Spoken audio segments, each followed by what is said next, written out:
Hola, ¿qué tal? Buenos días. Vamos a comenzar como cada domingo, pues este breve comentario del Evangelio en este domingo en el que celebramos el Corpus Christi, este día tan especial en el que, bueno, pues como decimos, celebramos la presencia de Dios en la Eucaristía. En definitiva, pues es lo que estamos celebrando, una fiesta del cuerpo y la sangre de Cristo, de la presencia real, como digo, y que fue instituida por el Señor el Jueves Santo y que se celebra pues después del Domingo de Pentecostés, que celebramos hace 2 domingos, después del Domingo de la Santísima Trinidad, y desde la tradición que es tras el noveno domingo, el primer jueves tras el noveno domingo, pues por motivos civiles pues ha trasladado esta festividad al domingo en algunas comunidades, en otras pues ha sido fiesta el jueves, pero que en definitiva pues es una fiesta muy entrañable, es una fiesta maravillosa en la que pues nosotros nos hacemos partícipes de esa presencia, Señor. Y vamos a empezar, como siempre, rezando. En el nombre del Padre, del Hijo y del Espíritu Santo. Amén. Padre nuestro que estás en el cielo, santificado sea tu nombre, venga a nosotros tu reino. Hágase tu voluntad en la tierra como en el cielo. Danos hoy nuestro pan de cada día. Perdona nuestras ofensas, como también nosotros perdonamos a los que nos ofenden. No nos dejes caer en la tentación y líbranos del mal. Amén. Ven, Espíritu Santo, sobre nuestros corazones, infunde la fe en nuestro espíritu. Amén. Bueno, pues vamos a comenzar esta pequeña charla, que es un poquito complicado. Voy a intentar hablar más despacito que otras veces, a ver si lo consigo, ¿no? Bueno, pues preparándolo, pues a mí esta institución de la Eucaristía, esta gran comida, pues me venía al pensamiento, ¿no? Que es un rollo comer solo, ¿no? ¿Por qué? Pues porque el hombre es un ser relacional, el hombre está hecho para relacionarse y los grandes acontecimientos de la vida del hombre en cuanto a relaciones están en torno a una mesa, en torno a una comida, ¿no? Y esto, pues Jesús lo lleva también a gala, ¿no? Fijaros que Jesús, que se le acusaba de comilón, de bebedor, que siempre estaba en los grandes banquetes, pues alrededor de una mesa, más o menos, pues acontecen muchos de los grandes acontecimientos, incluso algunos milagros, en la vida de Jesús, ¿no? Fijaros que podemos pensar en la multiplicación de los panes y los peces, esa multiplicación para dar a comer a tantísima gente, o antes esa gran alegría en las bodas de Caná, o bueno, pues la comida en casa de Simón, ¿no? Donde la mujer pues derrama esa libra de perfume de nardo, ¿no? Para lavar los pies del Señor, ¿no? Y siempre todo eso pues está marcado por esa festividad y esa alegría de la reunión, ¿no? De la comunión, en definitiva. Y fijaros que al final pues, ha derivado en reducir pues, a ese término, ¿no? En la comunión, ¿no? Pues, he recibido la primera comunión, o la comunión eucarística, pues está todo pues, muy relacionado. Bueno, pues ese comer juntos, que hace en distintas ocasiones el Señor a lo largo de su vida pública, es como una acción profética para lo que va a acontecer el día del Jueves Santo, en el que va a instituir la Eucaristía, en la que les está mostrando a los discípulos lo que a su vez ellos van a tener que renovar y van a tener que hacer en recuerdo suyo. Fijaros que en la Eucarística el sacerdote dice, haced esto en memoria mía, ¿no? Entonces el Señor le dice, cada vez que partáis el pan, que bebáis de este vino, pues recordaremos su presencia hasta que vuelvas, ¿no? Hasta que vuelva. Y esa presencia del Señor es lo que se está celebrando en la Eucaristía, que no solamente el momento de la misa, que no solamente el momento de la misa en el que el sacerdote consagra, que muestra el cuerpo de Cristo, que muestra la sangre de Cristo y ya está, sino que el Señor se mantiene en las especies eucarísticas y queda reservado en el tabernáculo. Qué humildad la del Señor, la del Hijo de Dios, la de todo un Dios que se conforma, vamos a decir así, para esperarte a ti en el sagrario. Por eso es bueno las visitas eucarísticas, por eso es importante el creer y el tener fe en la Eucaristía, que a veces pues parece que nos falta, ¿no?, esa creencia en la presencia real de la Eucaristía y bueno, pues la tomamos de aquella manera, comulgamos de aquella manera y no hacemos la reverencia que tenemos que hacer, ¿no?, en siguiendo pues ese cántico tan maravilloso, ¿no? Venid adoradores, adoremos al Señor, ¿no? Que está pues ahí en el sagrario, está ahí en la custodia, en esa forma consagrada. Bueno, pues los discípulos se reunirán también a su vez tras la muerte de Jesús y se reunirán ya sin Jesús, pero con la fuerza y la convicción de su presencia real, Esa misma convicción que tenemos que tener tú y yo, esa misma convicción que ahora nosotros tenemos que tener en la participación del partir y de repartir el pan, tal como ellos lo vieron hacer a Jesucristo y que a nosotros nos ha llegado por la tradición. El Señor anuncia esa presencia real en la sinagoga de Cafarnaún. Fijaros que podríamos decir ahora que vaya a rojo, ¿no?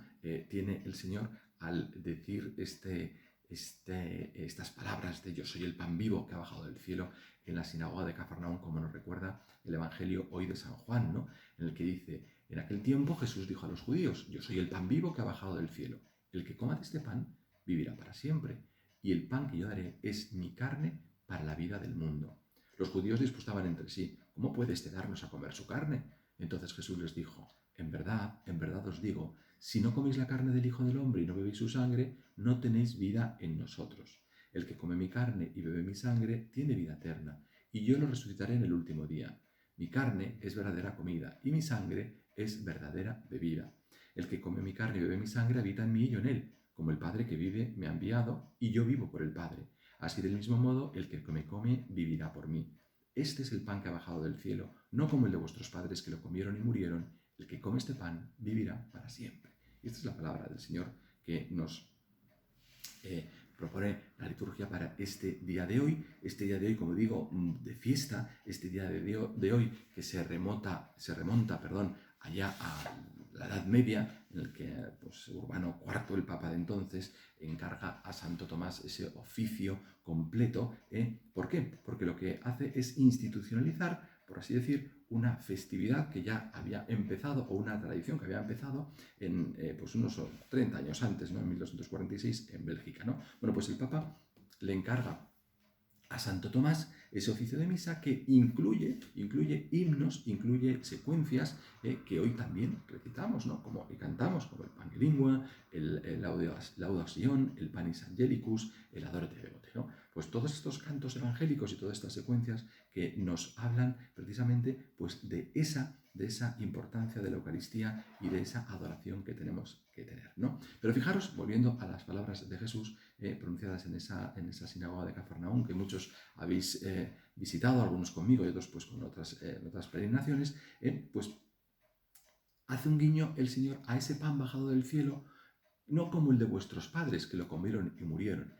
Y en la primera lectura, la lectura de hoy del libro del Deuteronomio, pues nos está hablando de ese maná, que bajó del cielo y que alimentó al pueblo de Israel en esa travesía por el desierto, ¿no? Fijaros que el pueblo de Israel confiaba en Moisés como verdadero guía, ¿no? Verdadero guía que había puesto el Señor para sacarles de la opresión, ¿no? Y tenemos que recordar que esa acción liberadora de la esclavitud es muy importante. ¿Por qué? Porque manifiesta esa alianza entre el pueblo liberado y su libertador, es decir, y Dios, ¿no? Esa alianza que se basa en la confianza, que se basa en la fidelidad de uno que fallará, el pueblo de Israel, y de otro que no fallará, que es el Señor, ¿no? Y que se mantiene fiel, ¿no? El pueblo cree realmente en Moisés como guía, como que está cumpliendo ese mandato de Dios y que les está llevando de la opresión a la tierra prometida. Y durante ese periplo, pues reciben el alimento que baja del cielo, que pues ha tenido un montón de interpretaciones, sobre qué es ese tipo de alimento, ¿no? Incluso, bueno, pues es una explicación que se realizaba con plantas que crecían en la región, pero lo importante, eso no es solo lo importante es tener conciencia de que la mano de Dios siempre está presente y que la fuerza divina es la que les está impulsando a caminar, ¿no? Fijaros, durante 40 años, incluso pues eso, dando vueltas siempre alrededor de, ¿no? Pues como hacemos nosotros muchas veces en nuestra vida, ¿no? Que entramos con una especie de bucle, dando vueltas a nuestra vida, dando vueltas a nuestra vida, hasta que encauzamos, ¿no? Bueno, pues ese pan bajado del cielo, ese pan del desierto, es el pan de cada día, es un pan para el día de hoy. No era algo que se podía guardar para otro día porque se estropeaba, se pudría. No, no así el pan vivo que baja del cielo, no así el pan del Señor, ¿no? Porque lo que está preconizando, lo que está diciendo, lo que está haciendo llamamiento, por así decir, Dios es de esa fidelidad y de esa permanencia que siempre va a estar con nosotros, ¿no? Es un llamamiento a la fe y es un llamamiento a mantener esa alianza. Bueno, pues el Señor hoy, al contrario de ese maná que baja del cielo, al contrario de ese pan que no tenía posibilidad de aguante, vamos a decirlo así, tenía fecha de caducidad, pues el Señor en ese dar plenitud a la antigua, a la ley y a los profetas, pues el Señor en la Eucaristía sí se mantiene, sí se mantiene.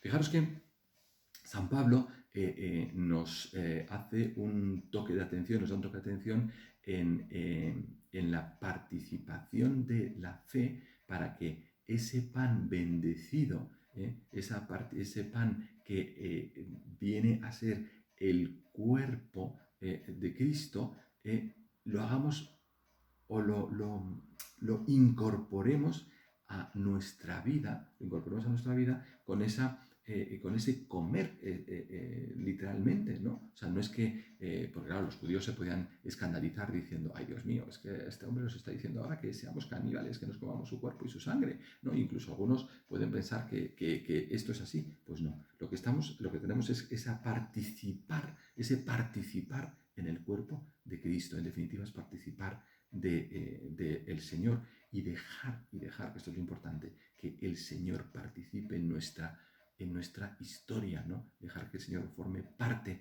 de nuestra historia. El Señor nos da libertad y nos pide permiso para entrar o no entrar en nuestra vida, ¿no? Pero si nosotros participamos de esa comunión, estamos entrando en comunión sacramental. ¿Con quién? Con Cristo resucitado. Y esto es lo que nos dice San Pablo en la lectura de hoy también, ¿no? ¿El Señor qué nos dice? El Señor nos dice que yo soy el pan vivo que ha bajado del cielo.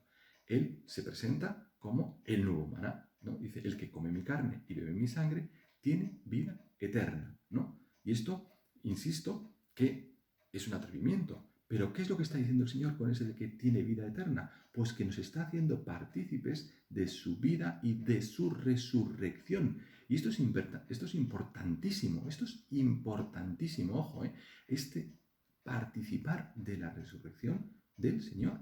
Y por eso tenemos que pensar, volver a repensar lo que estamos celebrando y cómo lo celebramos. ¿Cómo celebramos este sacramento? ¿Cómo recibo este sacramento? ¿Cómo acaba la misa, me voy y ya está? No. Es que el Señor está en el sagrario esperándote. Y por eso esta adoración, ¿no? Ese cántico tan maravilloso que se oye, bueno, pues que algunos pueden decir, esto es de lo que se reza en los pueblos, ¿no? Ese venir adoradores, adoremos a Cristo, ¿no? Cristo resucitado está presente en el pan y el vino. Y está ahí en el sagrario. O cuando va en la exposición eucarística, o cuando va a la procesión del Santísimo, el Señor está ahí. ¿Y tú qué haces? Como si no pasara nada. Yo, imagino que todos nosotros, si vamos a pasar al rey Felipe, a la reina Leticia, pues que menos que hacemos una reverencia, hacemos una inclinación o un gesto no de sumisión, sino de respeto, ¿no? Pues al rey de reyes, ¿qué le vamos a hacer?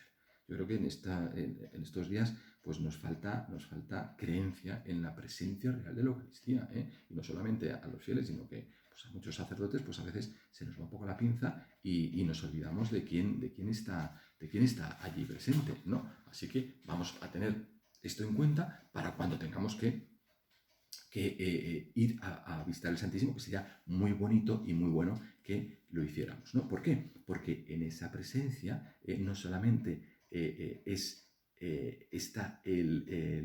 digamos, comida y bebida, sino que es Cristo mismo resucitado. Y esto no es algo que suceda por arte de magia, por arte de birlibirloque, sino que lo tenemos que mirar como algo real y lo tenemos que mirar desde la verdadera fe. Desde la verdadera fe, y es lo que os decía antes, que a veces nos falta fe de creer que Cristo está ahí presente. ¿Y por qué tenemos que hacerlo con verdadera fe? Porque ese cuerpo de Cristo, ese pan eucarístico, nos pone en relación directa con ¿quién? Con el Verbo encarnado, con el Verbo encarnado, con la palabra hecha carne que en el seno de la Virgen María y por obra del Espíritu Santo ha venido para tu salvación y para nuestra salvación.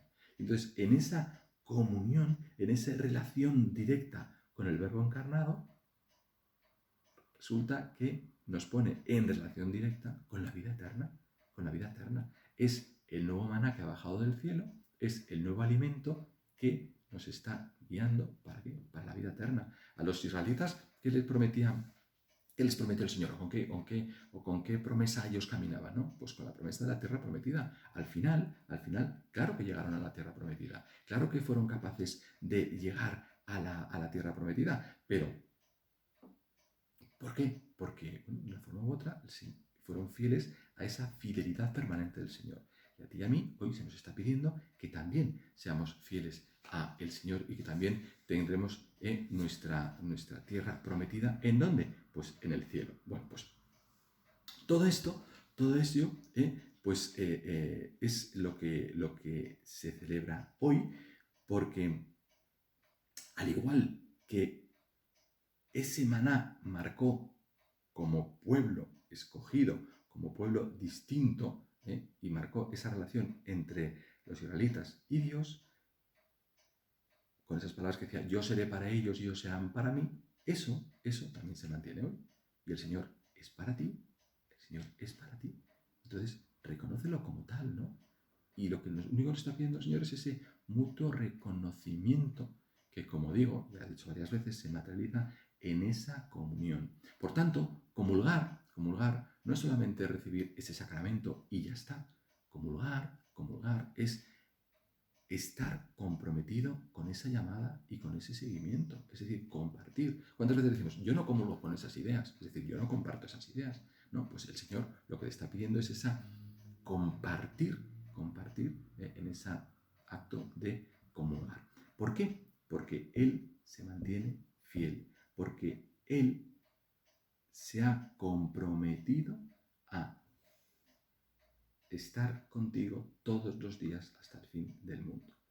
Y nuestra humanidad, queridos hermanos, nuestra humanidad está orientada ¿a qué? A ver a Dios cada día.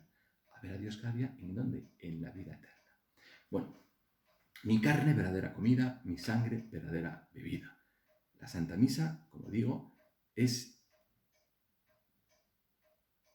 ese rememorar el sacrificio de Jesucristo. Es decir, no cada vez que celebramos la Santa Misa no estamos sacrificando de nuevo al Señor, sino es rememorar el sacrificio de Jesucristo y es agradecer que se queda contigo y conmigo después de la misa. Jesús se queda con su cuerpo y con su sangre, con toda su alma, con toda su divinidad, en esa presencia eucarística que hoy celebramos. Por tanto, esta gran festividad del cuerpo y la sangre de Cristo, esta festividad de la presencia real de Cristo en la Eucaristía, esta festividad de la institución de la Eucaristía, tiene que servirnos a nosotros para gustar como gustaban los discípulos, de esa presencia del Señor, de esa presencia del Señor. Insisto, no es un cuento, no es una fábula, no es algo mágico. El Señor está siempre ahí. Y cuando adoramos el pan, cuando adoramos el vino consagrado, tenemos que valorar lo que estamos haciendo. No es un asistir sin más, no es un comulgar sin más, sino que es un compromiso, que es un compartir, y nosotros tenemos que guardar y manifestar con nuestra actitud pues esa presencia del Señor. ¿Cómo? Con nuestro silencio a la hora de estar con el Señor, o con nuestro hablar a la hora de estar con el Señor. O sea, yo te invito a que hoy, aparte de la Eucaristía, pues que vayas al sagrario, que hagas eso que dice ese cántico de venid adoradores, adoremos al Señor, que está presente en el silencio, que está presente en el sagrario, esperando a que tú vayas a verle, esperando a que tú manifiestes su amor. No te contentes con ir deprisa, no te contentes con salir lo antes posible de la iglesia, porque bueno, con esto del coronavirus no se puede estar mucho tiempo en los sitios públicos. Acércate al sagrario a ver a aquel que siempre está con nosotros, aquel que está ahí por ti y por mí, aquel que ha sido lo suficientemente humilde para nacer de la Virgen María, para nacer en el portal de Belén, para entregarse en una cruz, para morir como un reo, para morir como un bandido, y que, aparte de todos esos actos de humildad, tiene, como dije al principio, la humildad enorme de permanecer en el sagrario para que tú y que yo vayamos a hablar con Él, para contarle lo que nos sucede, para adorarle o para simplemente estarle haciendo compañía en el silencio de la capilla, en el silencio de la oración, en el silencio de una entrega total como la que Él tiene con nosotros. Vamos a pedírselo al Señor por intercesión de nuestra Madre María Santísima, al Padre, al Hijo y al Espíritu Santo, como era en el principio, ahora y siempre, por los siglos de los siglos. Amén. Podríamos decir que está esto salvado por la campana. Buen domingo del Corpus Christi. Nos vemos.